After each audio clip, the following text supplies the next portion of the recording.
Taxi!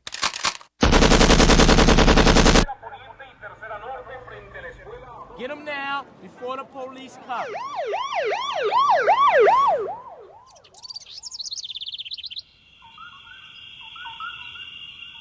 T-minus 5, 4, Hey, come here. 3, 2, 1. Ignition. Liftoff.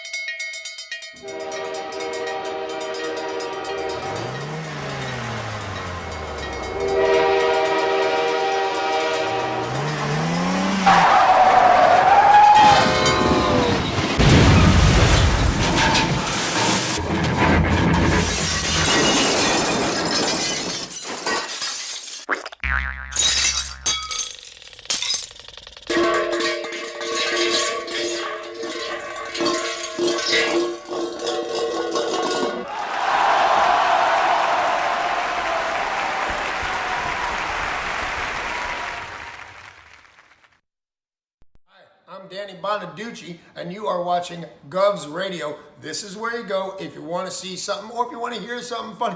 Coming up in just a couple minutes. This is a joke I told. What? I'm not on Gov Radio? Call the police. Call my agent. Hi, I'm The Danny Knockem Day Comedy Radio Show, also brought to you by Two Eagles Auto Body. For more than 25 years, Two Eagles Auto Body has been the leader in auto body repairs and customer satisfaction on Long Island. Two Eagles Auto Body handles every type of auto repair, from custom applications and restorations to repairs involving insurance claims. So call Two Eagles Auto Body and ask for John Rossi at 516-328-2527. The Knockem.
Behind the bag, it gets through Buckner. Here comes Knight, and the Mets win it.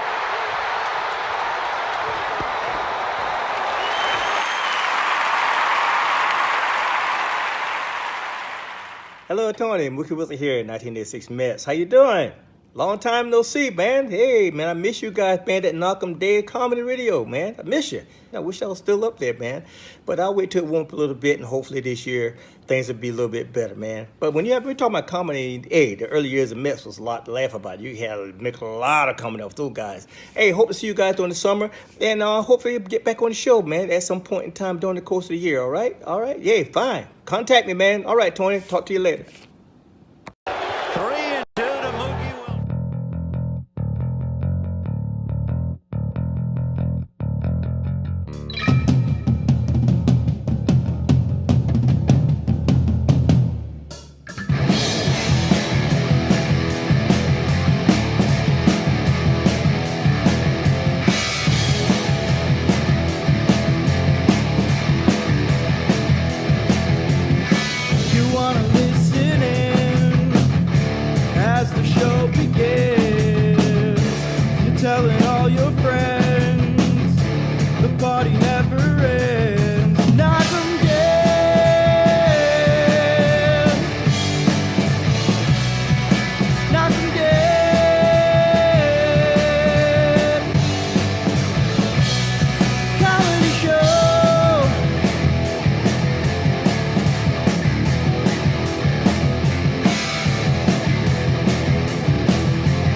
Okay. Hi there. Hi there. Hi there. It is Friday. Welcome, everybody. Happy Friday. Welcome to the Knockem Day Comedy Show. We are live right here from Governor's Comedy Club in Levittown, the legendary Governor's Comedy Club. There it is. Okay. Oh, my, I don't even have it up. I think I'm like, right, of course. It is Friday. It's the holiday weekend, but it's also the end of the summer season. Even though it's not officially the end of summer until for another 3 weeks, I guess. But, Yes. But it's still the end of the summer festivities. Well, and a lot of places that are not Long Island, it's not the same. Like for us, it's a very dramatic difference between this weekend and next weekend. Well, what's next weekend? Well, next weekend's not anything. Right. So this is traditionally when a lot of people's shares that they're houses that they've rented for the summer, Fire Island, out in the Hamptons. This is the last weekend, right, of that. So tonight is going to be hellacious. Today is going to be hellacious. Me going home after this is going to be a nightmare. Oh yeah, you're right. Yeah, at this time, yeah, I didn't even think about that. And those of us more east, it's more obvious to us. Yeah, because we don't have that kind of traffic. Except for, I guess, the school year. Teachers, you suck. No, I love you as people. It's just you physically being on the road changes the dynamic. Oh, it sure does. But yes, this being the end of summer, is a very big deal here. Oh yeah.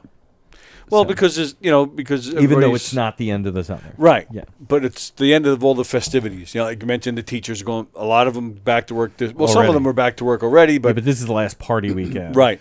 And right here for we share. Governor shares a parking lot with a high school, and that parking lot's been empty all summer. And now coming Tuesday, it's going to be all filled up again, and it's just symbolic of all the fun stuff being the fun outdoor stuff being over. In the Air Force, they used to have like a safety thing where they called they said the 101 critical days of summer, and so there was always like this 101 critical days of summer briefing.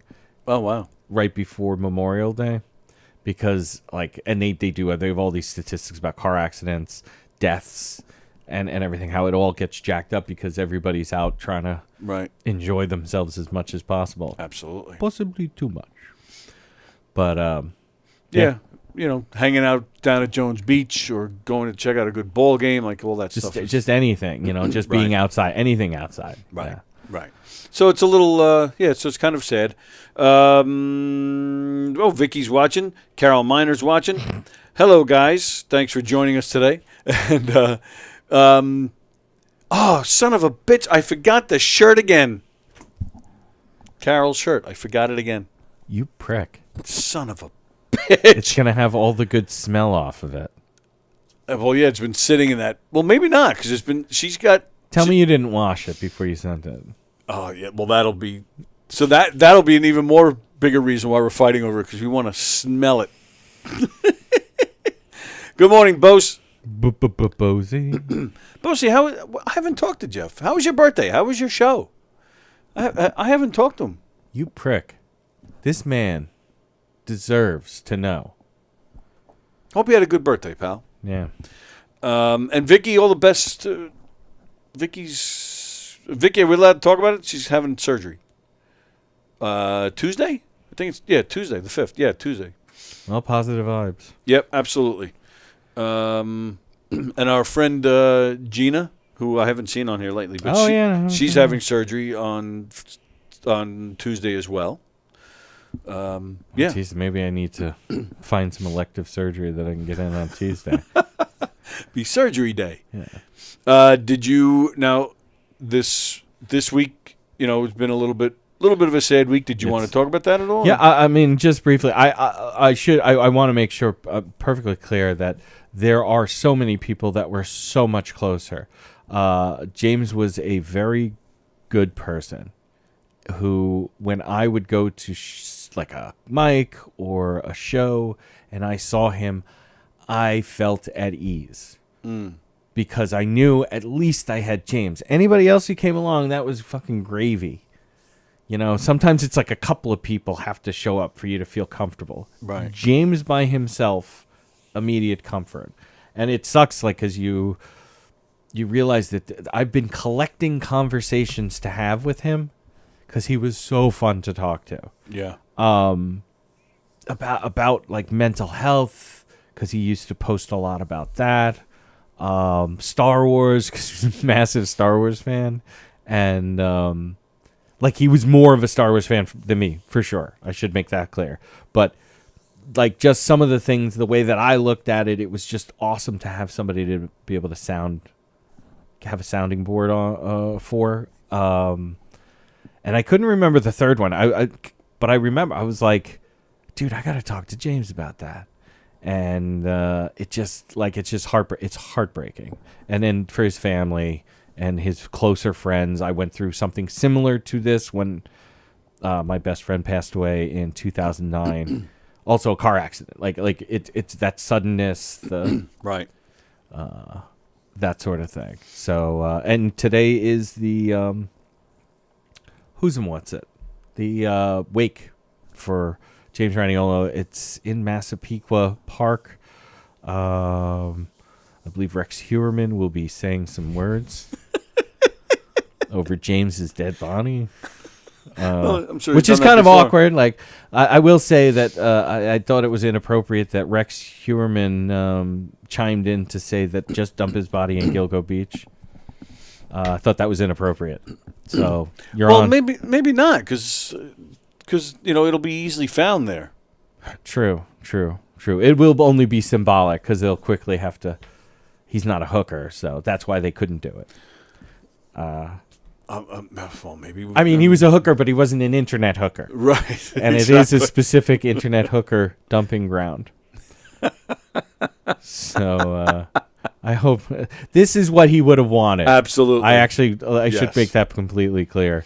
Lovely individual, and if you can make it out there, it's out on the Long Island comedy scene as a pinned post because Jeff Bosey is a fucking good steward. So it's up there. So if you're interested in going, that would definitely be the place to check out the times and even the services tomorrow and the interment. So yeah, so that's, I mean, there are people who are going to be hurting for a very long time, and we are going to have a hole in the heart of Long Island comedy for a long time. For a long time. This is not going to be. And then, of course, there's also going to be. There's a lot out there about people who's involved, like that, who he was involved with, who he wasn't. And if I could just say one thing with that is, and it's easier for me to say than for the people to do it, you should let it go. Yes. Like, because it's not, you're going to go down a path for yourself mentally, because trust me, I have been there. The anger that you feel towards people that you feel might be involved, it doesn't matter. It literally doesn't matter. Let's just focus on celebrating the person. And Bosey says he likes holes. Yeah, he does. He likes his own holes. And Jeff, we even need the story here that you took back your page. Which I don't understand. He gave the page up. Does he have a right to take it back? I think in real time, I'm pretty sure he said something about like he reserved the right to take it back over. I'm reasonably sure. I may be wrong, but he's like Jay Leno and Pat is Conan. Yeah, that I will say it's not. It's not that it's not a good look, but it's fun saying it's not a good look. Yeah. Like Bosey is in some basement somewhere, like plotting right something. That's what it feels like. Well said with everything regarding James. Absolutely. Definitely a tough week for the scene, and like you said, for those closer to him. And we both know that feeling. You lost your friend.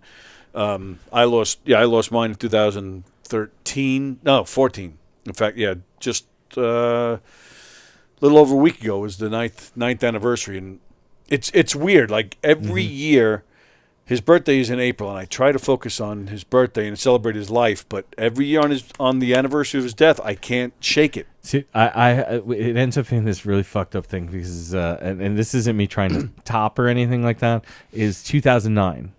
And that's when I will always know that because that's also the year I got married to my current wife. Okay. And he was supposed to be my best man. And it was September 19th was the wedding. He passed away on June 22nd, which was the day after Father's Day. And his birthday is June 15th. Oh, wow. So he had just turned 34, which me and my friends always called the Beat Jesus birthday. You beat Jesus. Right. He only made it to 33. Right. So, because there's nothing to celebrate. After you turn 30, there's like, not until you turn 50, that there's like, that's like a traditional, like, 50 over the hill, rah, rah, rah, rah, rah. And then it gets spread out to like 65 after that. Like and then they start coming in close again. When you're little, they're all like, oh, they turn 1, oh, they turn 2, oh, okay, 3, okay, 4, okay. But, and then, you finally get to the double, 8, 9.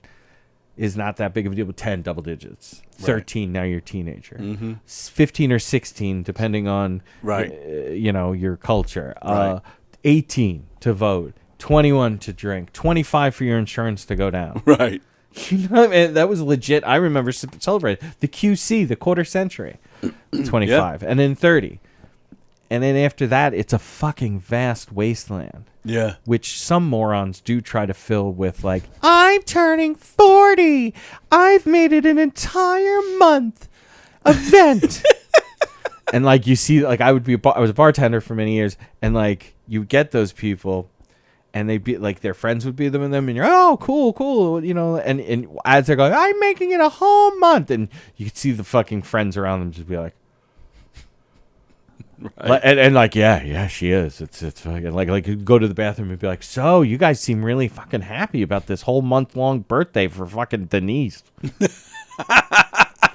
She seems like she's quite the card. Oh God, she just won't, like, every year. It's my birthday for a week. But now it's like 40. She's making it a whole fucking month. So, yeah. I know somebody that actually put together their own surprise party. I kid you not. I don't understand how those people haven't killed themselves yet. Like, yeah, like they're, like the fact that you had to shows you nobody fucking cares. like, nobody cares. The only time I ever did anything for myself on my birthday was during COVID, because I turned 50 during quarantine. I was like, this is the one. I don't know, for some reason that was the one year I wanted to do something for my birthday. Birthdays were never, even though I was a kid, birthdays was never a big deal. But for some reason for the 50th, I'm like, I wanted to do something. So I did. I asked. So I said, let's have one of those drive-by things because it was quarantine. No, that was. Plus, I wanted to see everybody. At that time, dude, that was a different. And I know people that. And my friend Mike Fales does a fantastic bit because it's so annoying. The way, happy birthday, like it. And so he goes on for like a while, and you're like, oh my God, I remember how annoying that was. And I lived on a dead end, so it was like. Right, you could watch everybody turn around. Like, come on.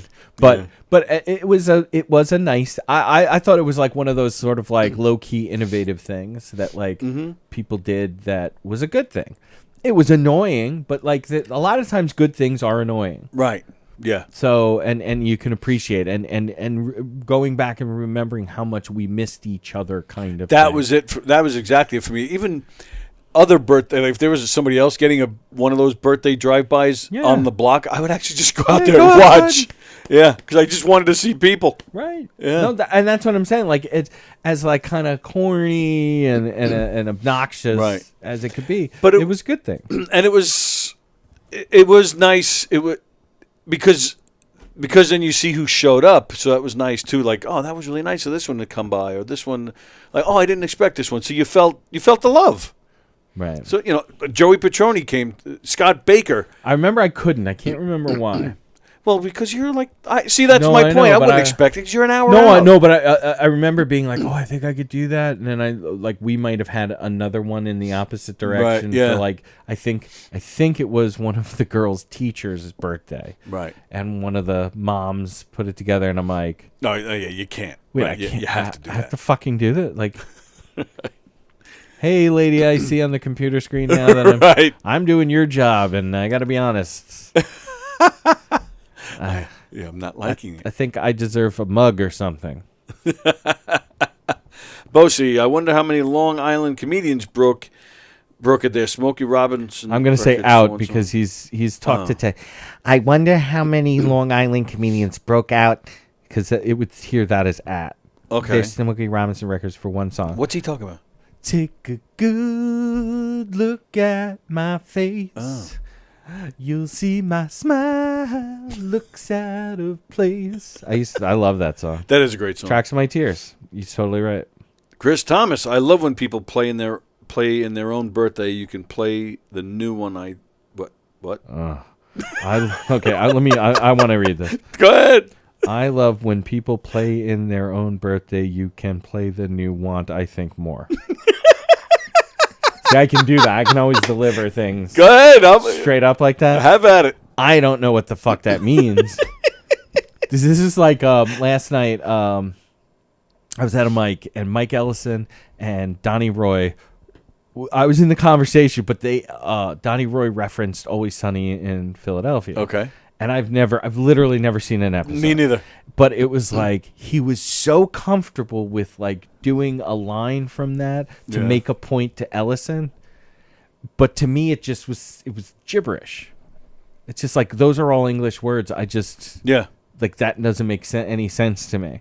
And so that's what this is. I love when people play in their own birthday. You can play the new Want I Think More. Because there's no punctuation, so you have to commit to fucking. Right. You have to take the air in before you get to. What do you think she's trying to say? Sorry, I'm biking.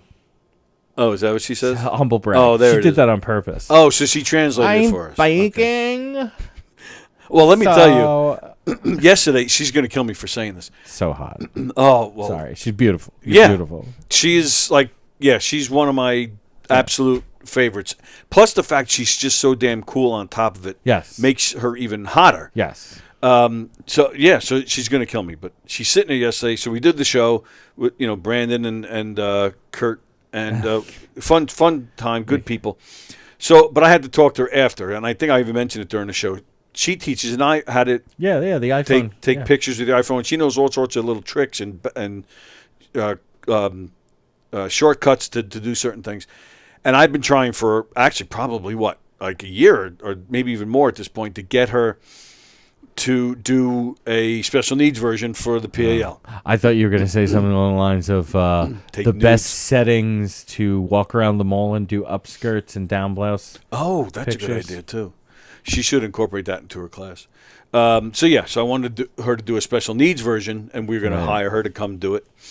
So it looks like I'm finally making headway with it. Basically, really just comes down to I'm finally just saying, all right, we're going to do this. So I'm finally making it happen. So I needed her to stay yesterday to discuss some details. So she's sitting in that chair, and she's leaning back, and she's like, oh. She had, like, instead of the zipper. Why'd you make me look down at you? Yeah, look right here. Instead of the zipper, she had buttons. And one or two of the buttons were not buttoned. So, so I was just like, and I told her, I said, I can't hear a word you're saying right now. And then, she buttoned it up. But, that was, it was quite the moment for me. Sorry, I'm biking. I love when people plan their own birthdays. I'll pay my way. No pressure on the friends, and they get the eject they want. Yo, that's my... shit happens to me all the time. Let me just legit Chris, that's fucking awesome. She corrected herself. No, I know, but when you're you do that, you're like, oh shit, and I sent that. Yeah. And you're like, okay, let me redo it, and you redo it, and then you don't even notice that there's a word that's fucked up, and you're like, are you fucking serious?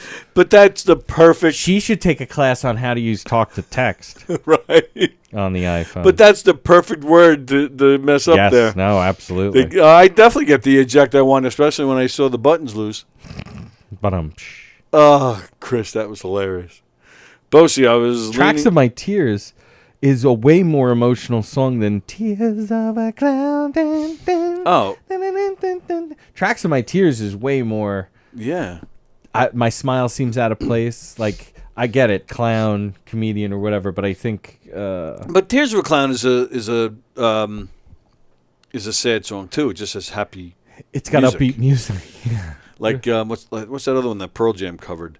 Last Kiss. Last Kiss is Same phenomenal. thing. Happy, kind of like a happy beat, but you listen to the words, you're like, holy shit. Well, they made it more grungy. The original is very much upbeat. Yeah, true. But their version, it's still upbeat, but it's more downbeat Yes. than the original one. I'm going to go back and read Fremder. I hope I don't regret it. When I was younger, I used to party for my birthday. Now I just spend most of my birthdays at the doctor's office. Okay. That's just a sad reality. Yeah. I used to say happy birthday. Now you just say, now just say what it really is. Happy your father forgot to pull out day. All right. Yeah, happy your father didn't pull out day. Wow. I thought the James stuff was depressing. Yeah, really. Damn. Damn.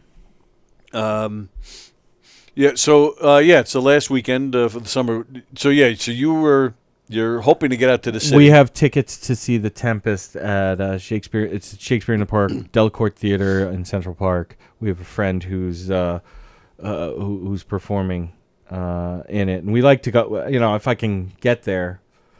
But I the last one, the third one, which used to traditionally only be 2 Shakespeare in the Park. Mm-hmm. The third one is, and it's the public theater, which is the great place where like Hamilton came from. Right.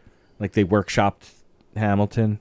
But and I was telling Tony before is that the 12th Night was the first one that I'd seen that was this third Shakespeare play, and they made it a musical. And now normally like when you hear something like oh my God, no.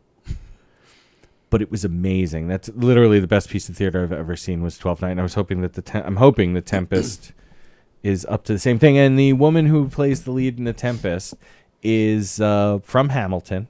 Okay. She in the original cast, she plays Eliza Hamilton's older sister, Angelica. Angelica, Eliza, and Peggy. Like that song. Are you familiar with the Hamilton soundtrack? No, I'm not. So the rest of the world, which is, you'll know who I'm talking about. But yeah, and so my friend had posted pictures. He didn't end up getting in any of the pictures, but Lin-Manuel Noriega stopped by because he's got ties to the public theater. Right. This is an actress that he had hired and worked with for, a couple of years on the biggest thing, the thing that made him, Yeah. So I imagine there's strong ties there, but like, damn it, not the one that I'm going to. Yeah, It'd be right. so cool if he was there. Well, yeah, of course. Not that I wouldn't even react though, is the other thing, because I am a fairly true New Yorker where it's like, hey, he's here to watch fucking theater too. Yeah, but something like that, like a theater show or a concert or something, that's when it's cool to go up to him after and say, "Can I get a quick picture?" No, to have a quick conversation. See, that's I'm much more of the. If it happens naturally somewhere, we're on the line for the bathroom. Oh, sure. And be like, geez, I'm ready to take my shot. This guy, though, is fucking taking forever. Right, something along right. those lines. Yeah. Oh, you didn't see Hamilton. No, but I know who he is. But no, I'm similar. It's very rare that I'll just go up to, can I take a picture? Like, yeah, if it's more natural, we happen to be near each other, we get to, we happen to talk or, something like that. Yeah, I'm not going to approach somebody. It's... Yeah. And the story I always tell was, I was in the city once at a restaurant, and Dominic Kinesi, who played Uncle Junior on The Sopranos, he was in the restaurant having dinner. There was no, because there was a bunch of us, and somebody said something like, "Oh, we got to go." I was like, "No, the man." I mean, he was physically eating at the time. Yeah. That I was like, "No, we are not doing that." And I kind of just right from the table, I took like a foot, like he was on the other side. You can't even tell it's him. I do that with not celebrities, so it's totally okay. I do too. You know, right? That's what I'm saying. So that's like a normal fucking thing. So it's Yeah. not like I'm stealing his soul or anything like that. Years ago, I think it was like 1990 or something. I was driving out to Ohio with the girl that became my first wife and her brother, just the three of us in the car. I think somebody was getting married, I think. So we were driving out to Ohio. It's a 9-hour drive. And this is before cell phones or even digital cameras, but I had a camera and because it was a wedding, and for whatever, I guess because it was a wedding, I bought so much film. You know, take the pictures. Disposable camera? No, film to put into the 35 millimeter. Yeah. And we were coming home, and I think I had like two rolls left over that I didn't use. Mm-hmm. So I just started taking pictures of random people on the way home because it's Route 80 all the way. Yeah. So and that's where you realize how badly Pennsylvania sucks. Oh, you're not kidding. Yeah. It's funny you say that because that's exactly what we used to talk about. It just seemed endless. It's so amazing because like the eastern states are so small compared to the western states. Yes. And I lived in North Dakota, it's a massive state. Yes. But there's just no people. But to drive through Pennsylvania, I'd rather drive through North Dakota Yeah, I'm with you. than drive through Pennsylvania. There's something about it that's just like, especially at night. And it's just and it was always the best because going there where her family was in Youngstown was only about maybe an hour. oh, it's and that's outside of literally just Pennsylvania. outside. Yeah. Right. So as soon as we crossed that border, we were like, oh, we're close. And then same thing coming home. You get through Pennsylvania, you're like, all right, just got to do Jersey, and then we're home. And it makes Jersey actually palatable. Yes. Yeah. Yes. Normally not palatable. Shithole. Yes. Agreed. So I actually still have the pictures. I'll have to bring them in one day. But so I had 2 rolls of film to throw. I'm like, screw it. I'm just going to take pictures of random cars and wave to people. And I have all these great pictures. You know, these people, like now I'd probably get arrested. You know, some creep's taking my picture. But back then, people were like, I got so many pictures. Which of is these fucked people. up because how many people actually have dash cams and everything? They're taking pictures of people. True. Right. Like it's. But if you were to like be like, Yeah. I can't tell you, like old school cameras. I was just talking about this the other night. I can't tell you how many pictures that my mom has of me outside the passenger side of her car.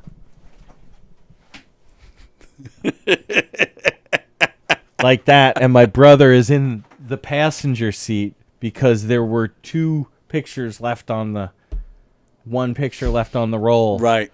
Let me just take. Okay, Andy, just stand there. I'm gonna take this picture. Just hold still. There's another one. Yeah. Yep. And then I would then she'd pop the film out. She'd give it to me, and I would go into Genevieve's, and you know, yeah, oh thank you. Get the slips. Go back a week later. Right. I remember one year, I don't remember what year, I don't remember who it was, but somebody at work was getting married, and he had a pretty wild bachelor party, and I took a bunch of pictures. And afterwards, I was like, I'm gonna kill the fucking Tony Walker. No, he actually asked me. Oh yeah. He actually asked me, but it was a pretty wild one. But I didn't even think about it till after. I was like, where do I bring these to get developed? And I had to like ask around, like, anybody know what I get? And sure enough, somebody said to me, well, yeah, I know a guy in Long Beach. Just give him my There's name. this creep that works at the 1 hour Yeah, photo. right. So I did. I had to drive, Long Beach, where was I living at the time? Probably Hicksville. At least a half hour. Long Beach is basically a half hour from anywhere. Yeah. So I had to drive all the way down to Long Beach, and I was like, so-and-so said I can drop these off. They're from a bachelor party. Got it. And sure, I went back a week later, and I'm going to be making my own copies. Right. I hope you don't mind. I should go on the internet. And Yeah. They're probably out there somewhere. They're definitely out there. Good job, Tony. The girls at the 1 hour photo that was like down the block where the closest laundromat was, and like stationery shop that I would buy cigarettes from, and J.J. Jeffries for all you old Port Jeff heads. There was a 1 hour photo in there, and the 2 girls, and they were both a year ahead of me in high school, Bridget and Tara. Nice Italian girls. No, Right. They're Irish, obviously. But Bridget, I had done theater with, and she was like, all of these girls that were so fantastic to me, the ones who were older than me. When I was like in 5th grade, and I did Your Good Man Charlie Brown, and I was Linus. I love Good Man. And they were all so sweet to me and very nice. But so sometimes my mom would be like, bring this down to go get developed at the 1 hour photo. And I would go in, and Bridget and Tara would be working. And it was just like, and then I'm like, what's on this? Yeah, right. Like, did we take any fucked up pictures with my mom's camera? Because my brother used to do shit My brother take and I pictures did of too. like throw up, like in a what you'd get the bowl, the biggest bowl, Right. Tupperware bowl. Be like, here, if you're gonna throw up in here. So he like one time he threw up and he's like, that looks crazy. And he's like, my mother was so fucking angry. It was great when it came back. I also got in trouble when what's the famous place? It's just in Nassau. It's right on Northern Boulevard. Andre's, the wedding place. Oh, Leonard's? Leonard's. That's Leonard's, it. yeah. It's some gay name. And Andre is a version of Andrew. I just want to point that out. But my brother was given the camera to take pictures. And what ended up being was like, and I think I was like 8. And so he's 10. We just did this fashion shoot all over Leonard's because we weren't interested in being in the fucking reception with all the adults dancing to that mega mix that was very popular. Oh, yeah. Come on, everybody. Come on, everybody. Come on, baby. Let's do the twist. And it was like all of those old songs all mashed up. Yep, I remember. And it was played at every fucking wedding and bar mitzvah. It sure was. And Sweet 16. And those are the good old days of being a kid, because that was those days you could leave the room. Yeah. And the parents just like, yeah. I cannot watch these people with their smelly feet that they've taken their shoes off and are under the fucking table at this point. And, like, you've been in them all fucking day, but it was cold out, and we took some pictures outside, and my dad got all pissed that we were outside. I was outside without a jacket on, and so we were hit for that. And but yeah, he's got a great picture of actually my stepbrother and I both at urinals, like turning around. It's fucking hilarious. That's fantastic. But yeah, he was, and it's funny because it's like they all thought like Tim's the older one. He's the older. Here's the camera. Look at this dog shit. Right. Here I am doing this like we do with this. Oh, yeah. No. Yeah, that's right. Yeah. When Lisa and I got married, we put the throwaway cameras on the tables. Yeah, that was a very popular thing. Yes, Right. yes, and yes. those yes. are the best pictures. Right. And of course, Joe Murphy and a bunch of people took pictures of their underwear and shit. Which that's underwear. what those, really? Just their underwear? They didn't go all the way. And take pictures Joe of might penis? have, but I don't think anybody else. I think there were a bunch of underwear shots, which I was very disappointed. When I was in the Air Force, and you go someplace, and it's a place that it's shithole, but you've never been there before, and it's kind of exciting to be there. Like we were in Kuwait, post 9/11, and we would go 1 day a week. We had off. Me and a couple other staff sergeants. We would get our major's truck, and we would drive up to Kuwait City and whatnot. And there was this one time, this kid who's a complete moron. He goes, oh, Sergeant Fell, because my Spades partner John Fell was driving. Sergeant Fell, I forgot blah blah blah my money or whatever. Could you just drive over by my tent and I'll pick it up? Okay, so we drive over. The kid gets out and they're like, Cece, who used to play spades with us, this girl who's the admin, one of our admin troops. She's like, yo, this black chick, yo, Sergeant Plagainos, he left his fucking camera in here. And I'm like, oh, quick. Oh, yeah. Anybody else? And it went around the whole fucking. I'm like, oh, this kid, he was so stupid. He goes, yeah, I was, we're there. I'm smoking out of the window. We're off base. Just fucking desert, camels, whatever. And I'm like, yeah, I was raised Irish Catholic. And he goes, kid was from Oklahoma. My grandmother told me Irish Catholics are different than regular Catholics.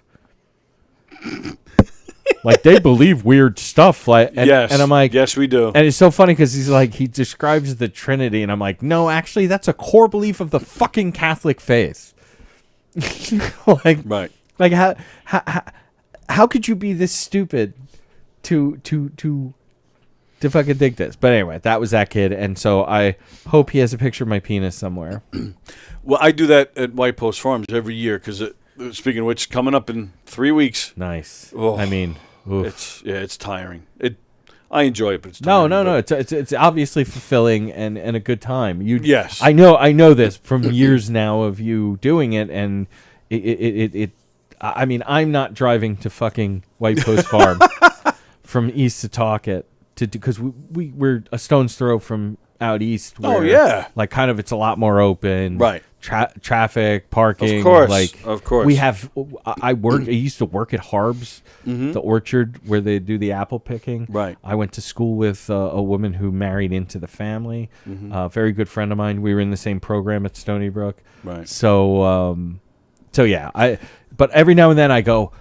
There is the last couple of years I go, maybe we'll go to White Post Farms, and we're like, yeah, and then we look at it, and then it's like we put it in the traffic thing, and it's like, Yeah, it's you like know an what? hour In the and same 15. amount of time. Right. Oh, I don't blame you at all. Talking about cameras. So when I am Farmer Willie, I'm the host, and I welcome and I announce, but I'm also the lost and found. Right. You lose anything. Well, you're the POC, yeah. Right. And of course, kids constantly, but it's at least once a day I get at least one phone. And that's exactly what I do. So, ladies and You can get in. gentlemen, we got a lost phone right here. If anybody's missing a phone, you can come on up here. If you can open it, the phone is yours. Right.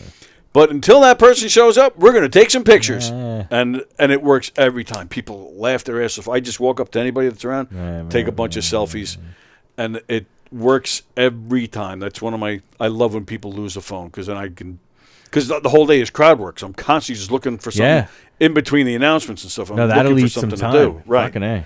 And it's just become one of those stock things. Like, Right. all right, I can say this now, or I can do the camera bit now, or when people lose credit cards. All right, well, nobody shows up for this card, and I got to take it home. Well, I'm having a party tonight, and you're all welcome to come with me. And sure, you get people, yay! Right. Perfect. All right, Bosie, I mean, who doesn't like traditional Hallmark cards? Carol Miner, always feel bad for Peggy. Yeah, That's a Hamilton thing? Yeah. Well, don't, and you know that you can't feel bad for Peggy because the actress in the second second act is Kitty Reynolds, the Reynolds Affair. I know you're a massive history fan. No, like it's one of the great things about Alexander Hamilton. Well, it's not a great thing about Alexander Hamilton. The way he dealt with it was great. Okay, is that he had an affair with this married woman, and then he started getting shook down for money. So, and he paid, but at the time he was the Secretary of Treasury. Okay. And so all of his enemies, like Thomas Jefferson, James Madison, and whatnot, they thought they had him. Okay. Because they thought he used public funds to pay this guy off, but he didn't, and he kept very meticulous records. And so they show up at his house, and they're like, "Hey, do you know that I was fucking Kitty Reynolds?" Like he was finishing their sentences and stuff. Like this is why he was always one of my favorite founding fathers. Matter of fact, now it's pushed me more towards Ben Franklin because of the play and the now everybody. I like to be a hipster about my history. Like I'm into history stuff until people start paying attention to it. Right. You know what was cool was before there was a Hamilton play. When I was the only person who loved Hamilton, Right. But yeah, so the way he dealt with it was like he wrote what's called the Reynolds pamphlet because pamphleting was such a big thing back then, where he explains everything that happened, and he put it out to everybody. Oh wow! It's a very big and a great song in the play where they say never going to be president. Like they're all like super happy that Hamilton's never going to be able to be elected as the president because of this. Also, he was not a natural born citizen.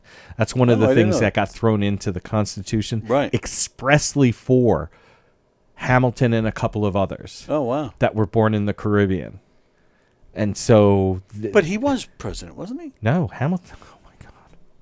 I used to be able to rattle off all the presidents, and now Well, even if you could just get into the first 5, and then you start getting out of the 10th. I think Madison ends up being the last. Well, they say sometimes that Jackson is the last Revolutionary generation president because he was like 13 and he was 13. joined up and he did some stuff, though he got in trouble and they sent him home. Right. But he's considered the last Revolutionary generation president.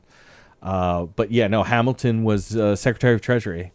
And he served in the New York State Assembly and that Senate. much I knew. And I mean, he married into the Schuyler, which Schuyler is how we would look at it and be like, that looks like it says Schuyler, but it's Schuyler. Right. Yeah. Is the pronunciation. But that Eliza Schuyler was his wife, became Eliza Hamilton. But no, he was the first Secretary of Treasury. That's why he's on the 10. Most important person. I mean, say what you will about American system of economics, but he's the one who created it from ground up. Mm-hmm. And we owe the fact that we are a country to what he set up and how he convinced people to jump on board with it, which is the whole thing about debt. All right, this is spiraling downward. Tony is like, No, I was very interested, actually. when are you going to stop talking, Andy? No, not at all. Not at all. So. But I'll read comments. Does Chris teach a class on how to read comments off your phone correctly? So it sounds like real sentence. Can she teach Tony how to get it out, Yeah, true. Junior? I don't know why I had such a tough time with that.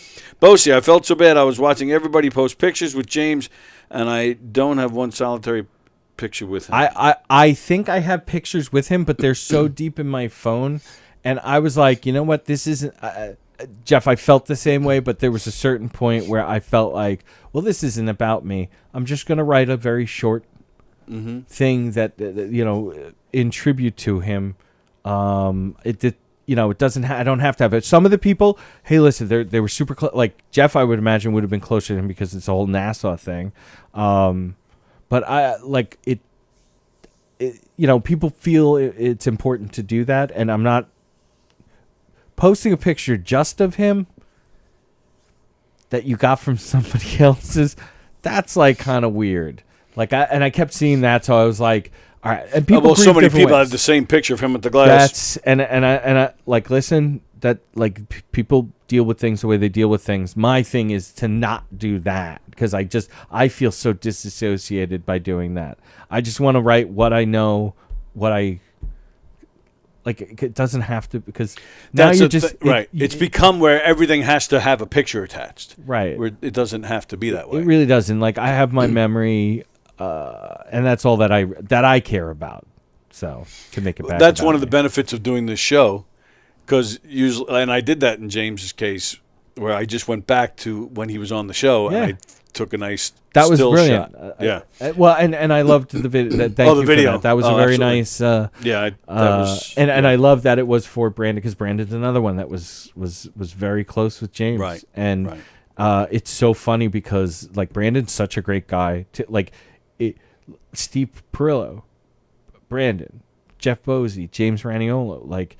There's this kind of group of really great comedians that really have done so much and continue to do so much to foster the scene, to promote alt, and because I'm an alt comic myself, and in Suffolk we have this like crazy alt scene that's going on that is usually like the Monday mic, and even last night I went out to the mics and Ellison's mic in.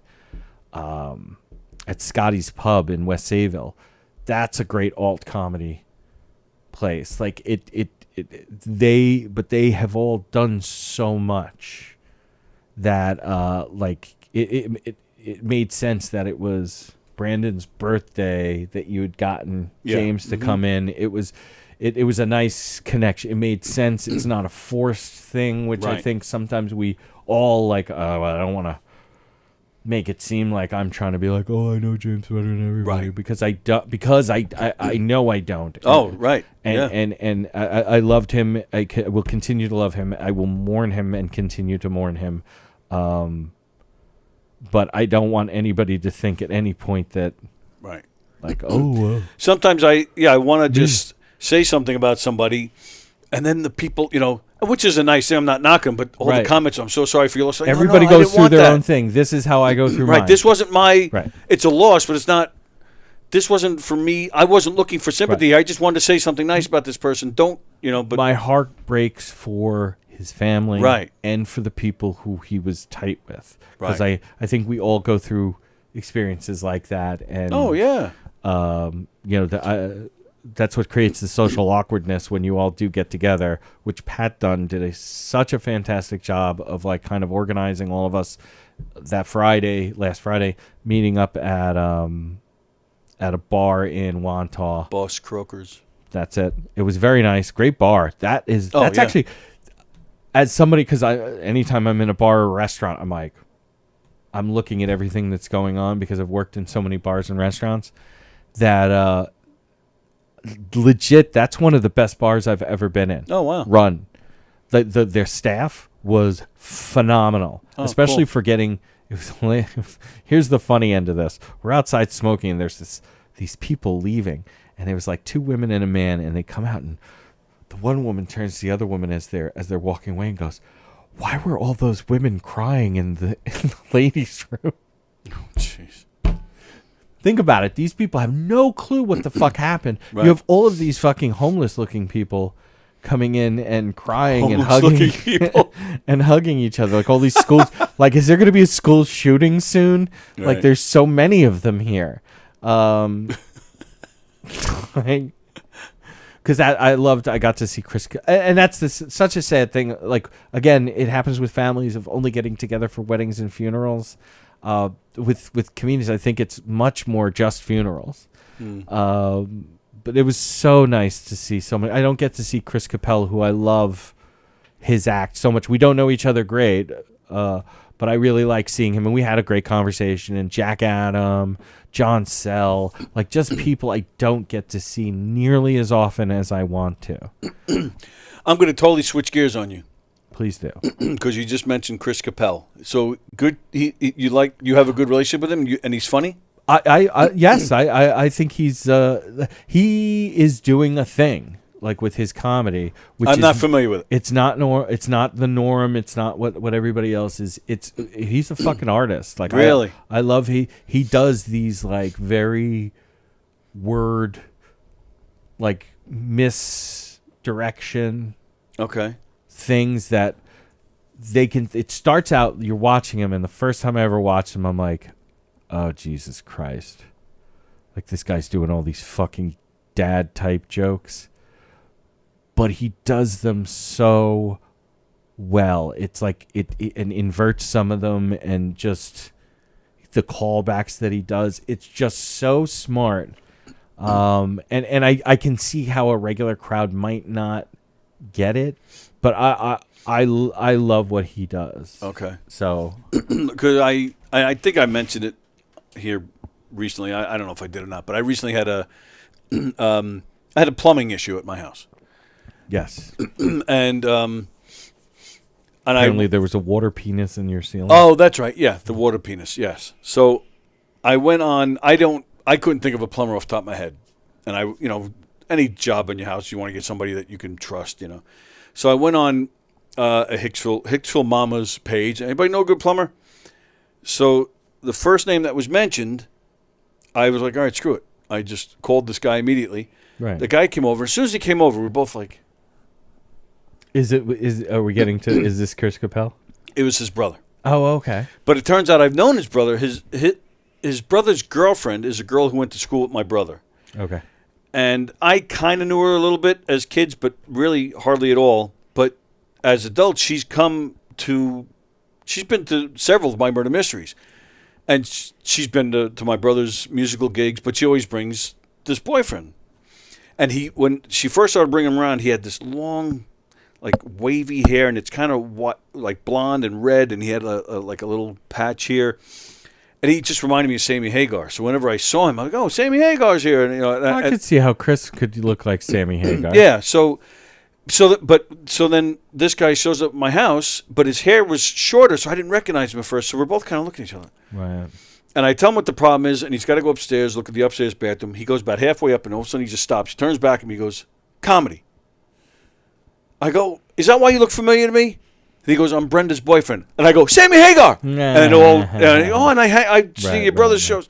So as he was there, he was telling me that his brother, I go, who's your brother? He goes, Chris Capel. Because I didn't even know his last name. Right. So this is Jim Capel, and my brother Chris. I said, oh, Chris Capel. I said, I've heard the name. Yeah. I said, I don't think I've seen his comedy. I believe, he's one of those people, like, I don't know him well or anything. I've seen him maybe 20 times at mics and whatnot through the years. I think he and I may have started around the same time. Okay. It's possible, but also like, Yeah. I don't know, different count. Like he's a Nassau guy, I'm a Suffolk guy. Like I don't know if we ever, like he might have been doing it for a long time, or he may have just started doing it when I started going to Nassau mics. Sure, right. You know what I'm saying? Like Yep. there's this time dilation thing. Right. But I really do encourage anybody who like if you enjoy comedy, like actually the concept of comedy, and you sit there and go, I'm here because I want to laugh. Because I know you guys were kind of talking about stuff like that yesterday. Yeah. And so like I actually think he would probably murder in a comedy club. But I've also seen it not go well for him. Yeah, sure. But that's true with anybody. It's true with anybody. So, he was still being funny the times that I saw it not go. It was the crowd that was Right. not into what he was doing. Sure. He is funny. That's a great fucking act. And if you see Chris Capel's name on a flyer, you should go fucking watch it. All right, I got to make a point to go see him. Because it's so smart, but Yeah. it seems so dumb. Well, but speaking of smart comics, I mean, that does take us back to James. That was what I really enjoyed about him. His stuff was so clever and so smart. Yeah, we got to the weed show. Right. That was the second time I had seen him. And everybody murdered that night, like you all did, for fucking amazing. Because Kelpie was on that show. Kelpie did Kathy great. Arnold. Yep. Nicole Narayan was that. I mean, it was a fucking solid group, and everybody did fucking amazing. That's one of the best shows I think I've ever been to. Just like Long Island comedy, just straight up Long Island comedy. Not out. I don't want to say the open mic level, but not the top tier. Right. Yeah, sure. Without having a top tier like headliner kind of person. Kathy probably being the closest. Kathy to is that, the closest, and she should be that. Oh, you know what yeah, I'm saying? she Like, should be, yeah. But in terms of like known names to people outside of the community, Right. that was an amazing show, and James fucking murdered, and I hadn't seen him in like a year at that point, and that was part of our conversation when he got off. As I was like, you know, I love seeing you guys. I wish I could see you guys more often, like the Nassau guys. But what's awesome is, because I think you guys are like, there's a group, and I'm like, I think all you guys are funny. But I love when I don't see you guys for a while, and then I get to see you, and I see how you've improved, and some new jokes that you wrote that it blows my mind. I'm like, holy shit, how fucking polished are you now? Yeah. And I said it to him at that show. I mean, the show was only like 6 months ago. Yeah. And I was like, dude, I fucking loved your act. You did great. This didn't work. Yeah, that's because these people are fucking stoned. Right. Like half of them, I'm going to tell you right now, they're going to come up to you afterwards and tell you that was their favorite joke. And you're going to be like, but you didn't laugh. Like, and we had this whole conversation about that, about not seeing people. And I brought up Dom LaMarca. Like, there's just so many of them that I've had this experience. Tom Crescenzo, where not Jeff Bosey, where I won't see them for a while. I'll see them, and then it floors me. Yeah. So. And speaking of Bosey, September 16th, exclamation point. Do we know what he's talking about? I do not know it's September 16th. I'm guessing that's the next time he's somewhere. September 17th, you can see Jeff Bosey at the Brokerage performing in Knockem Dead Comedy's Mob Murder Mystery Show. Oh, well, maybe that's it. Is that it? September 16th? No, it's September 17th. So that's why I'm asking. Like, I don't know if he's screwing it up or if maybe he is performing somewhere else the night before. But September 17th, come see him in a murder mystery at the brokerage. October 14th, we're doing our murder mystery at McGuire's. So Knockem Dead Comedy playing at Governor's. Get your tickets now before the end of the world on September 23rd. Why is September 23rd the end of the world? I don't know what Bosie's talking about today. He's grieving. Oh, okay. I mean, all the time at his lack of brain. Yeah. Chester A. Arthur. 21st President of the United States. He was collectors of customs in New York. All right. Was one of the schools you went to Chester Arthur? No, I can't remember where he went to school. We're getting a lot of history here today. Yeah. Carol Miner said he married Eliza, but was in love with her sister. Angelica, who's the woman that was in the original cast, is in the lead in Tempest Tonight. Right. Okay. The theater seats give me a wedgie. Last time I saw a Hamilton. Ugh. Bosie, I didn't want to post a picture. I just came to the realization that I never took a picture with him. That may not be true. Because there's a lot of group picture kind of things that, like, none of us remember because we were drunk, we were high, we were, like, whatever. And you were just somewhere, and somebody walks up and goes, hey, you guys mind everybody get in? And, like, there's all of us out in front of a bar, right. like, somewhere, being crazy. And let me guess, you guys met and know each other from the glorious town of Hicksville. Who, Jeff? Who? Thank you, Jeff. But who's he talking about? You. Yeah, but... talking about the fucking... Capel? Yes. Well, yeah, his girlfriend is from Hicksville, yeah. Bosie, sorry, wrong date. Oh, so you were referring to the murder mystery?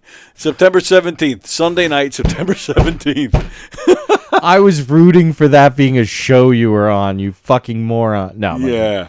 That was like seriously inside going, cool, Jeff's got a show the night before he's got a fucking... That's great. Like, double books are great. Like, well, not double books, but like back-to-back bookings are great. The Family, The Fun, and the Felony Audience Interactive Murder Mystery Special Event, 9/17 at 7. You can get in at 5:30 if you want to hang out. Chris Thomas. I'm gonna have to go back and watch that. Where the F? Oh no, sorry. Oh, it's a parentheses. My eyes. Where can we, the public, find out where these open mics are happening? I'd love to attend. So there's a schedule on the Long Island comedy scene that Pat was keeping up. Jeff initiated. It's a Facebook page, Long Island Comedy Scene. Yeah, and that's actually what it's called. If you'd like an invite, let me know.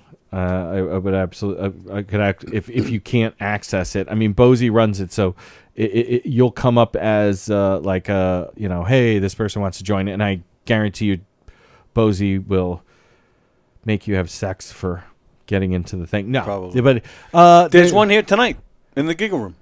That's there's a bringer mic tonight here. I'm not even sure who's running it because nobody's posted anything. I've been wondering about that too. I was hoping Brandon was involved in it, but he's not. It's definitely not Perillo because Perillo is very good at promoting. Right. Whoever's doing it is not doing a good job of promoting it.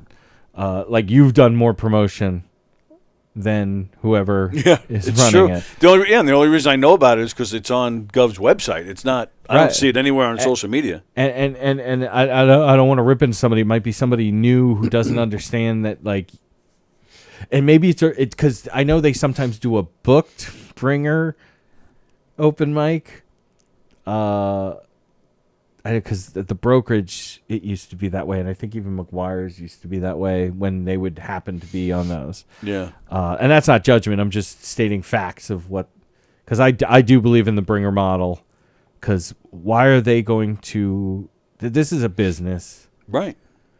Why are they going to fucking pay people for nobody to be here? Like that's not fair to ask of them. Because I know that was something you guys were talking about, and I was busy with work yesterday, so I didn't comment. And like bringers are bringers, like, and there's nothing wrong with calling something a bringer. There is a negative connotation, yes, but it just is that thing, and nobody should expect, like, for my comedy, you must open and not have any expectation of making money. Like, you see how that, like, right? It's not right. So they are allowed. They should do what they're doing. But whoever's running it needs to promote. Like I haven't seen anything. Yeah, even Bosi just said I really have no clue who's running it. And usually I have a heads up or an idea. I was hoping that's actually one of the reasons why I was saying you're interacting. So I was like, I was hoping that you might know, but yeah, I have no clue. Well, we'll be here tonight. Jeff, if you're around, I'm not sure if Don Sill is going to make it, but we are doing a green room show tonight. So, Jeff, if you're around, come on in. It's Labor Day weekend comedy blast. They're having it's like an all-star of governors, guys. I didn't do it yet. Hang on. Oh, you haven't done it yet? No, look like you're doing it to me. There you go. Now you can do it. Olga Namer, Mike Keegan, Vinny D'Agostino, I haven't seen in a long time, Michelle Fox, Stephen Rocco Perillo, Fat J, Alex Bradley, the winner of the Long Island Laugh-Off this year. They're all performing tonight, so we're going to come in here and do a green room and hope to get these guys in here with us. Which will be fun. I don't know which one of them is hosting. I'm going to guess Michelle. But I don't know. Tomorrow night, their all-star lineup includes Kevin Downey Jr. and Jessica Colazzo and your buddy Buteras tomorrow. A few other, I forget. I think Olga's doing that one again. I forget who else is on there. But I think that's a great idea. This is a super cool. I like this idea too. This is so fantastic because it is Labor Day weekend. It's going to be hard to get people to come out. Right. These are all great. These are all great comics. I hope a lot of people come out. I know tomorrow night I might end up going to one just to hang out and see what's up. Mm-hmm. But this is like a warming the heart kind of like all your local people, kind of mid-card feature level people all get to come out and do like a showcase show like this. It's such a good idea, and they picked all great people and diverse in terms of styles and whatnot. I wish I could get here again tomorrow, but I have some plans tomorrow. But at least I can get here tonight, and I figure we'll open up the studio and hopefully have some fun. And I hope Don can make it. He said he was going to try. Yeah. So but either way, I'll be in here, and Jeff, if you're around, come on in. So that'll be fun. Sorry, I'm definitely not going to be. If I go to Tempest, I'm at the Tempest. Right. Otherwise, I'm going to support Billy. Well, and then tonight, and I think he's doing both nights, tonight and tomorrow. James Maddern is playing McGuire's. He's fantastic. We had him on this show once before. He's great. There's in the Giggle Room tomorrow night is Les Deegan and Dana McAllister and a few other great people, Drew Frazier. So that's a lot of great stuff going on. Tony DeBosch is playing tomorrow night in the big room. Mary Capone, right, and then Kevin and Jessica, right. Mm-hmm. So lots of great stuff to see at Governor's stage this weekend. I guess, and I think the brokerage is closed. I'm assuming, so I haven't seen anything advertised for the brokerage. I just got the email right before I came in. I kept forgetting to ask these guys and here. That's Bohemia, so and then this. Yeah, no, there's nothing. Yeah, so I mean, which is smart because, like you said, it is the holiday weekend. Yeah, if you do, want to go out and see something, these are definitely really great shows to see. That like you really may end up seeing somebody who is gonna hit and break and become very big. I would say these shows you're likely to see somebody like that. Yeah. Well, yeah, and again, Alex Bradley, who just won the Laugh-Off. Which Alex is one of our guys from out east, though he's recently moved into Queens to go to college. Right. Masters. Very smart dude, very funny. Oh, and Bosie has confirmed that the brokerage is closed this weekend. All right. Thank you. All right, so... so let's get into some stuff here. Oh wow, we haven't been. Well, just to update you guys. Still no word from Chris Titus with his Knockem Dead comedy podcast. But if you happen to come across it, I forgot to look this week. What are you doing? Are you smacking him? Yeah. Is that what you're doing? Smack him again. Smack. Oh wait, this is the wrong side. Well, all right. Well, now smack him. There you go. Oh, he spun him around like that. Let me, let's get him, whoops. Let's get him back this way. And let's see what can I do with this. Oh, no, I did that already. Oh, all right. So now, they can't see anything. Anything I'm doing, they're not seeing. So everything you're doing isn't making sense. No, but I need to. I'm this is what they see right here. So do it now. I'm practicing. Right. Okay. So there you go. Let's see. Now this brings them back. Now what does this one do? Oh, okay. So this one you can just. Whoops! I got to do it. So you got to flip them that way. There you go. Can I throw them off the screen? Which direction are you gonna go? Well, actually, you know what? Let's bring them back, and now just do a hocus pocus and make them disappear. Oh. Say again. This is what they see. So he's still there. So say the magic words.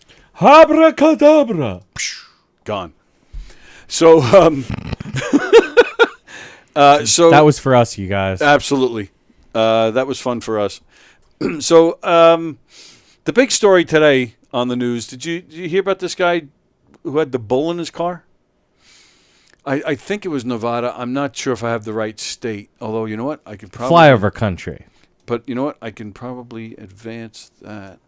What did that say? The license plate there. Nebraska. Oh, yeah.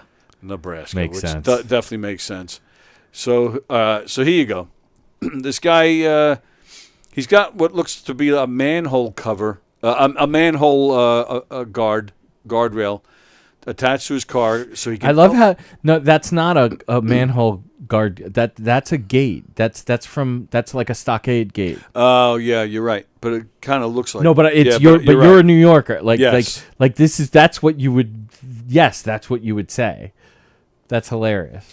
Yes, Jeff has commented. Yes, Jeff, that is the next picture I have. So this guy was spotted in Nebraska driving his bull. Where he was going, I don't even know. But he did get pulled over, and there's footage. You can, if you go on YouTube, it's already there, where you see the cops pull this guy over, and they don't know what to do with this, and the cops wouldn't go near it really because of this. Look at that! Holy bullshit! I mean, I don't know what this guy was doing, where they're going, what's happening here, but so the cops, they gave him tickets, but what they did is they made him turn around and go home. Yeah. Like, what else are you going to do? Yeah. Unless you, I don't know. This is a distraction. I mean, you can't, can you tow this car, put it on a flatbed? Well, you have to get the bull out at some point. Right. You can't tow the car with the bull out. But that's the thing. They didn't even get the bull out. They just told this guy to go home. Yeah. Turn around and go back where you came from and let the bull free. So, yeah, this is the crazy story to me. I have a great story of something that happened to me on my way in that is sort of like this. Really? Yeah. I was on 347 between Terry Road and Mount Pleasant Road in Smithtown. Okay.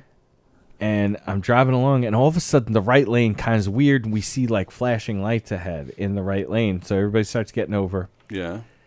There's a turkey that's running down. There's like, they've got one of those blacktop running and biking kind of paths. Right. There's a turkey going on, and there's two cops chasing after it. One of them has like the loop thing. Yep. To animal control. Yeah. Weapon of choice. And they're chasing after it. I was everybody. I was looking around at everybody in their cars. We were all just fucking dying, and I'm like, why don't I have a picture? Like, dash cam would have been the only way, or some sort of cameras already set up because it happened so fast. But so their car was actually facing, or the SUV car that Suffolk now has, there was one that was facing in our direction that was in the right-hand lane, and then there was one a little further down facing in that direction, and there was a cop in there in that car. So there were two Suffolk County cruisers, 3 cops chasing a turkey down 347 today. That's just today? Today, this morning, on my way here. I'll tell you the contemporaneous I wonder if text I sent. I said, I wish I had a picture. I just saw 2 cop cars and 3 cops chasing down a turkey on 347 between Terry Road and Mount Pleasant. I sent that to my wife. So. I wonder. I'm just Googling that. I wonder if I doubt that there's going to be anything. It was so like, and I imagine they were able to get it up. Well, I'm sorry. That's a lot of turkey. I'll tell you the way that I prepare chicken or turkey for Thanksgiving. And that's why I made that. I don't see Mistake. anything. Oh, wait a minute. What's that? Oh, no. Yeah. Well, and speaking of Suffolk Police, I wanted to. This is something I wanted to talk to you about because we've talked about it before. Segway Friday. There you go. And it's been talked about a few times on this station this week with our new shows, Primal Scream and My True Crime Obsession. Yesterday's My True Crime Obsession, that's all they talked about. It was the whole topic of the whole show, but they were talking about Kevin Burke. Right. So and again, I'm not by no means am I an expert, but it is something that I paid attention yes. to, as we all paid attention to Long Island, and the fact that like I know the guy, and not that I know him, like he wouldn't recognize me. He might recognize me, but he won't remember my name. I was a bartender in Smithtown, the Horse and Jockey and Napper Tandy's, Smithtown House. They all owned by the same people, and they if you're smart, you want cops to be in the bar and whatnot, so that when there is something and they happen to be working, I can't tell you how many times I go outside because we're dealing with some kind of issue, and the cop's like, "Oh, Andy, what's up?"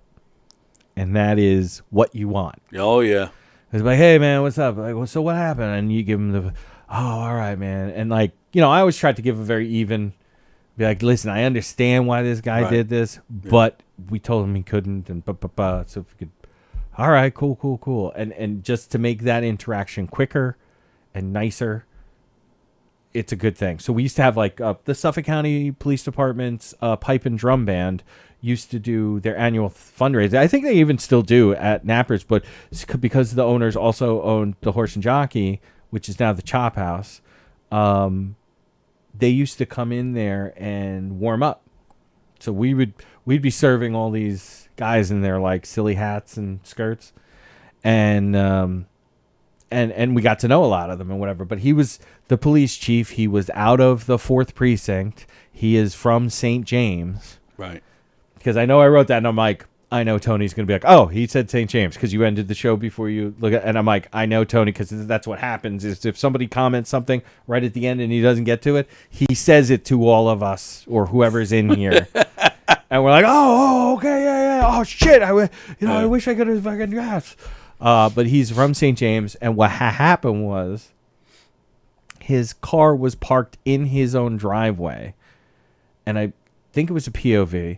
And he had his bag in the car. This heroin addict was going around and they check, and he left it open. Right. Because this is the kind of fucking sick shit that people like him live with. Of this these are the bad cops, are the people who just like, oh, nobody's gonna touch me. So anyway, they find it's stolen. They track the kid down. They beat the fuck out of him. He personally beat the fuck out of him, right? And so that's why he ended up going to jail. Now I know a lot of people say all this shit, and don't ever think that it's deviance over incompetence. Incompetence is always the best first stop. So in terms of him keeping the FBI out in the beginning, and him like running, he is a scumbag, and he was doing scumbag things, and he knew, because I don't think he's involved at all. I think it's his incompetence, his trying to save his own ass, that he made the decisions that he made to keep the FBI away. Save his own ass from what? From them finding out these things about him hooking up with prostitutes on duty. Because there's all sorts of stories came out after he actually got busted. Right. And like his own drug use, his frequenting prostitutes for drugs. Listen, I don't kink shame. So, but there was some kinky ass shit in there. Yeah. And not nice stuff, like things that hurt people. Mm-hmm. And which makes sense. I truly think he was looking to less people around. He just thought, this is just a bunch of, because he's a scumbag, it's a bunch of fucking hookers, is what he, and not being a fucking human being and understanding that these are people who ended up in situations that they didn't deserve to be to end up in. His point of view was these are trash. Nobody cares about them anyway. I need to protect me. Right. So, I understand everybody thinks he's shady as fuck. He is. He's a scumbag. And you go back to actually how he went down this road. Please investigate this guy. Check this guy out. Google his name, Burke. I can't remember his first. James Burke? James Burke. Google him. And I think the New York Times did this very good, very well reported piece on him where it kind of goes to, and it's the first thing I remember moving out here. Was about the fucking where they took a kid and the rocks. Yeah, and stuffed the rocks down his throat. Well, watch yesterday's My True Crime Obsession because Christine covers all of this. And that's what I'm saying. Like, then yes, watch that. It is. I didn't get to see it. I don't know how in depth, but it sounds. I mean, it's a true crime show. But my thing is when it comes to people, game theory, like how people react to things. People trying to cover their own ass or being incompetent is way more likely than him being like, I'm a killer. And now there would be way more evidence. They would have already had him. Listen, the FBI ain't fucking around. The FBI doesn't give a shit that matter of fact, he was a dick to them. Right. So you don't think that they would have fucking gotten him like that? They trust me. Here's how the fucking meeting went. Hey, there's new people in Suffolk that with that whole Gilgo Beach thing. They've actually called and asked for our help. All right. First thing we need to do is all the regular shit, and I want Dave. I want you to check out the douchebag who's keeping us out, because obviously he was keeping us out for a reason. Mm-hmm. Right. A reasonable, articulable. Whatever, like as a law enforcement person, be like, why is this law enforcement person stonewalling us? So trust me, he was investigated. Yeah, right. Like there's no way you don't, because the FBI, dude, it's the FBI. They want to make their bones. They want to make the guy who was obstructing. They want to make him look like an asshole. Oh, sure. So. I get everybody like, oh, so it's so popular and so easy. But Burke probably did something. Yes, he did, but not this stuff. There's all this other stuff that you can fucking look into, and yeah, definitely a sick individual. And then even this latest twist, where he got arrested for soliciting what he thought was a male prostitute, turned out to be a police officer. That's so great. And then he offered to blow them, which I didn't know until the show yesterday, because I had heard when they arrested him that he said, "Do you guys know who I am?" But I only heard this in print, so of course I envisioned him saying, "You guys know who I am? I'm James Burke." But then more like, "Do you know who I am?" Well, that's the thing. They from my true crime obsession yesterday, they were saying he was actually like, I definitely want to check this out. It was definitely. I know what I'm going to be doing. It was more like, "Do you guys know who I am?" Like he was saying it more like, please have some sympathy on me. Yes, right, because I'm James Burke, so the press is going to have a field day. Like it was more like that. But yeah, he was a douche, a twisted man, without a doubt. Well, I'm talking about like in the bar, or whatever. Like he was okay, but you could just tell. Like you know, when you just meet somebody. Oh yeah. Like there was a lot of the cop. I got to be honest. There was a lot of the cops that was like. I mean, my best friend was a cop. Was a Suffolk cop. There's tons of great dudes. But, like, there's also tons of douchebags. And when you would be in that bar situation where it's all cops, because it's kind of a cop bar, like, dude, I mean, I could tell you stories about a Smithtown Parks Department person who had a weapon and whipped it out in the middle of the fucking bar one time. Oh, wow. Tell you about other people who firing off shots on Main Street in Smithtown at fucking 2 o'clock in the morning. Shit. So, like, the best and brightest. Like whenever people talk about the military, it's our best and bright. No, it isn't.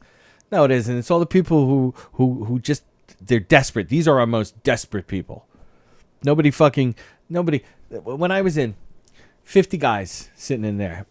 Hey, and before we were talking about the religion thing, and 6 of us raised our hands that we were Catholic, which was like a reality check for me, because coming from here, where it would have been 75% of the dudes would have been Catholic, 20% would have been Jewish, and 5% would have been all of the other ones.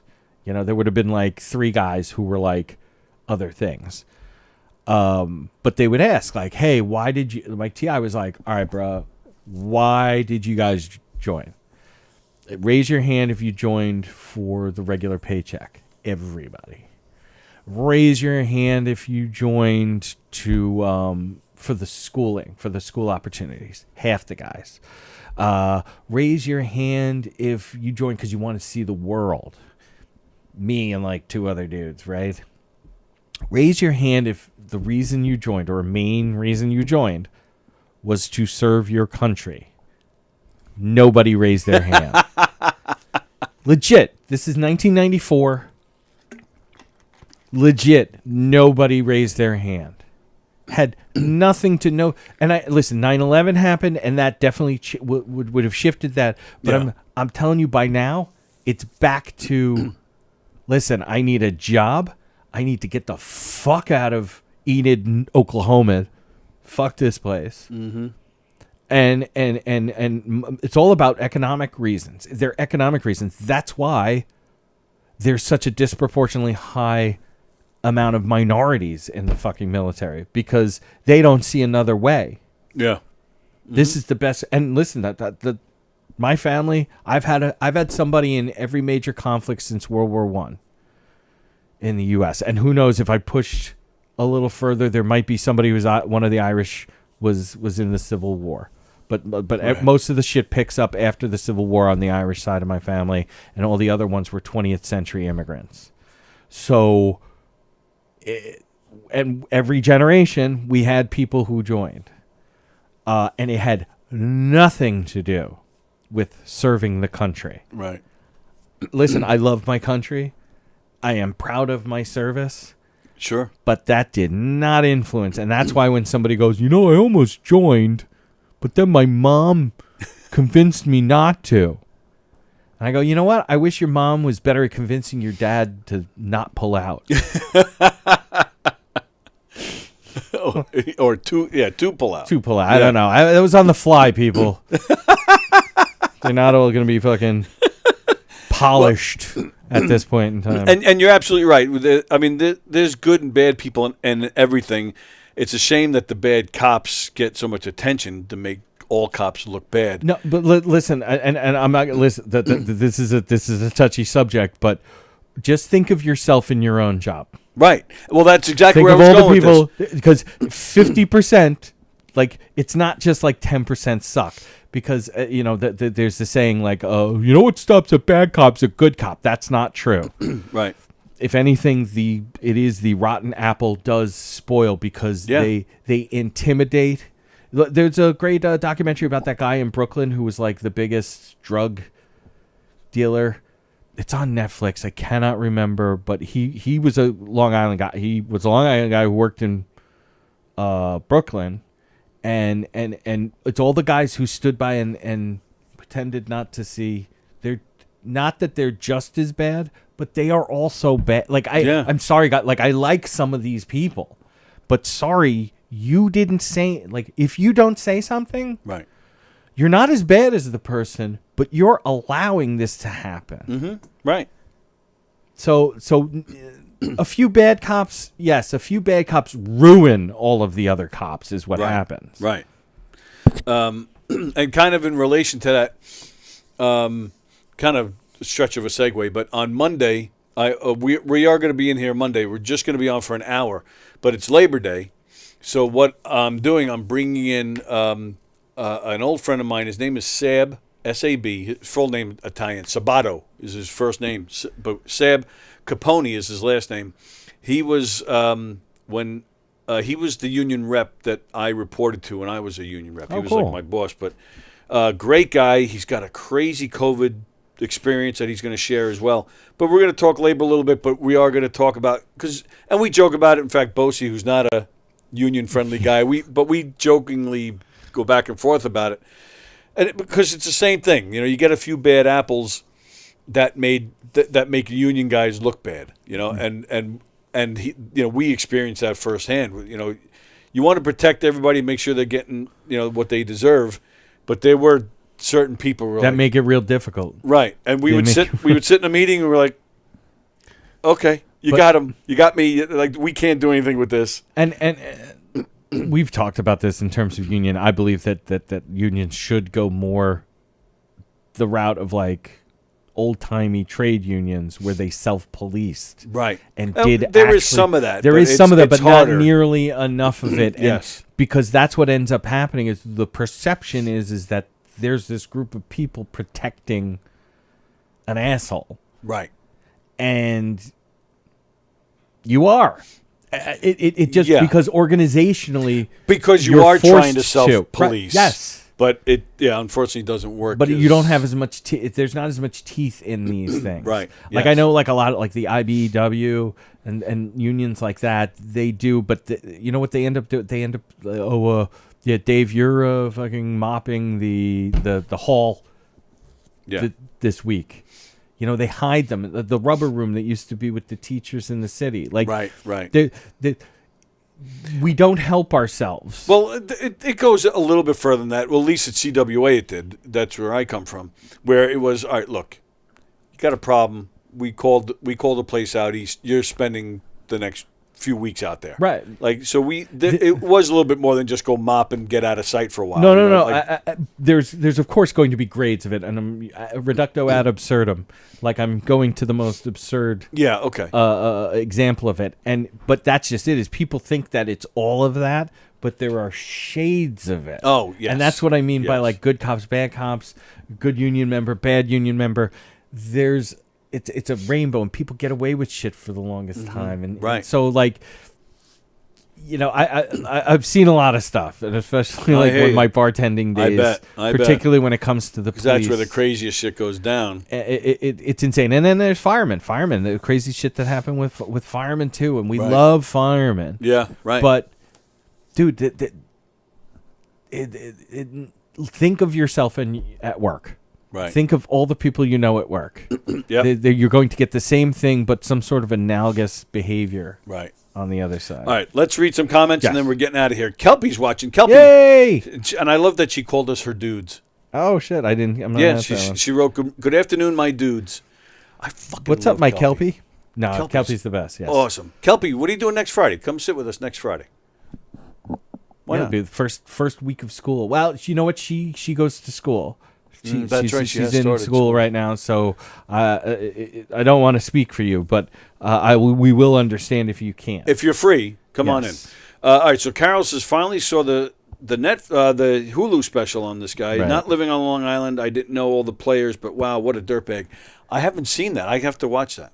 I didn't know there was. I think it's the 48. It might be the 48 hours one. They just like dressed it up. I heard Lieutenant Burke loved to leave it open. Makes sense because the handle of a nightstick, it is sort of ribbed, says Fremder. Lieutenant Burke trying to bargain with all those police gives a new meaning to on the job. Kelpie tried to go to Nappers after this post, this past Saturday night, but work after they were putting up the stools, hit Katie's instead. Did I read that wrong? Sunday. What did I say? Saturday. Oh. So that it just made me laugh. It's kind of like everything's gone downhill. Long Island used to, and I don't know, Kelpie, if you'd ever been here before COVID, but a lot more of Long Island was 24 hours. Yeah. It used to be a lot of and bars like Napper Tandy's, they wouldn't let you close. Like our standing order was you're open till 4. Right. We had leeway over at the Horse and Jockey because it was more of an older person's bar, and we would like be a Thursday night, 1 a.m. We're like, we haven't had a customer in 2 hours. Let's cut out. Yeah, like sure. this is we're keeping the lights on. Like we're burning fucking electricity. All right, Kelpie's going to check about next Friday. Very nice. All right, we're going to go. Don't forget, we will be here tonight, 8 o'clock showtime for Live from the Green Room. Oh, so what I did was I didn't even tell Don. So, Don, I don't know if you're watching or not. I moved Donversations to 7. So you can see Donversations at 7, and then we're Live from the Green Room at 8 o'clock. So, Don, hope you don't mind. I moved your show. But it happened, so take it. Not that I'm going to do anything about it if it's a problem over here. Yeah. Live from the Green Room in the studio tonight at 8 o'clock. Conversations at 7, all on the YouTube channel. There's an open mic in the Giggle Room. You got Mike Keegan, Vinny D'Agostino, Olga Namer, Michelle Fox, Fat Jay, Alex Bradley, Stephen Rocco Perillo tonight. Tomorrow, John Butera, Tony DeBaz, Mary Capone, Kevin Downey Jr., Jessica Colazzo. Also amazing. Les Deegan, Dana McAllister, Drew Fraser. Tonight and tomorrow at McGuire's, James Mattern. Go to govs.com to see all this great stuff. And don't forget, Knockem Dead Comedy, September 17th at McGuire, at the Brokerage, October 14th at McGuire's. Lots of great stuff. Go to govs.com to make your reservations to a lot of great shows. Fremdus says, have a good one, everyone. Be well and stay funny. Thank you. You too, pal. And then, so we'll see some of you later. Thank you, pal. Thank you, Beth. And, we'll see you. Well, Andy won't be here tonight, but you'll see him next Friday. Well, who knows? We'll see what All right. fucking like how things. But I'm probably going to be in the city either way. I hope for your sake you will be. All right, everybody, we'll see you later. See ya. Comedy is the #1 murder mystery troupe, entertaining thousands of people for over 20 years. Have a great night or what? Their hilarious murder mystery shows are full of audience interaction from beginning to end that will keep you laughing all night long. Their shows are not to be missed. Knockem Dead Comedy's murder mystery themes include a mob show, a redneck wedding, a high school reunion, a family reunion with a luau theme, or your own custom show. Johnny, you have a good time tonight or what? Had an awesome time. All right. She had a great time. KDC, that's what I'm talking about. Yeah, all right. Fundraisers, private parties, corporate events, restaurants,